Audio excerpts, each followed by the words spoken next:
ماذا لو تحكم الشيعة في بلاد الحرمين؟ ماذا لو تحكم الشيعة في مكة؟ ماذا لو تحكم الشيعة في المدينة؟ ماذا لو تحكم الشيعة في قبر النبي صلى الله عليه وسلم؟ ماذا لو تحكم الشيعة في البقيع؟ والله وبالله وتالله سيعبد قبر النبي صلى الله عليه وسلم من دون الله، وستعبد القبور في البقيع من دون الله تبارك وتعالى. ماذا لو تحكم الشيعة في مكة؟ سترى هؤلاء وهم أمام الكعبة يطبرون كما يطبرون فيما يسمونه بالحرم الحسيني، ويضربون ظهورهم بالسلاسل والزناجيل كما يفعلون عند الحرم الحسيني كما يزعمون أنه حرم. سترى الأطفال يطبر لهم أمام الكعبة. شاهدوا هذه الصور معي، شاهدوا الصورة الأولى يعرضها لنا الإخوة في الكنترول. ماذا يتمنى الشيعة في مكة؟ شاهدوا هذه الصورة تعرض في مواقع الشيعة وعلى صفحاتهم، رافعين رايات رسموها على الكعبة كما تروا الآن مكتوب عليها يا حسين، وجميع الأعلام التي في الحرم كما تروا الآن يا حسين. يريدون هذا. والله لو تمكن هؤلاء في الحرم المكي سيعبد الحسين في هذا الحرم، في حلهم وترحالهم، في طوافهم سينادون يا حسين يا حسين، في كل شيء سيفعلونه في الكعبة سيعبد الحسين من دون الله.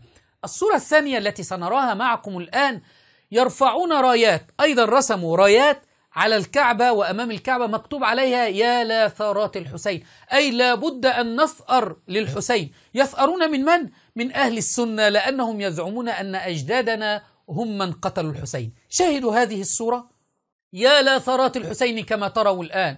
يعني هذا الحرم لن يكون لعبادة الحسين فقط، بل مع أنهم سيعبدون الحسين سيقتلون أهل السنة والجماعة حتى يثأروا للحسين عياذا بالله. هذه في مكة، فكيف بالمدينة؟ استغل الشيعة عدم وجود بعض الحرس في ظل كورونا وشدة هذا البلاء، فاستغلوا عدم وجود أحد أمام هذه القبور فقاموا بالسجود عليها والتمسح بها والتبرك بها في البقيع. والله لو تمكنوا في البقيع لعبد من دون الله تبارك وتعالى. ولا يعلم هؤلاء الجهلة أن هذه القبور ليست قبور آل بيت رسول الله صلى الله عليه وسلم. يا بيبي فاطمة الزهراء يا الله.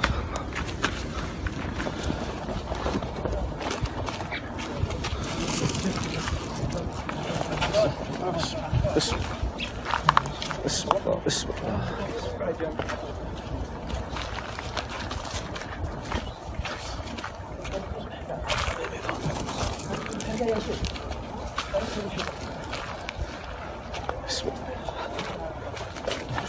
بسم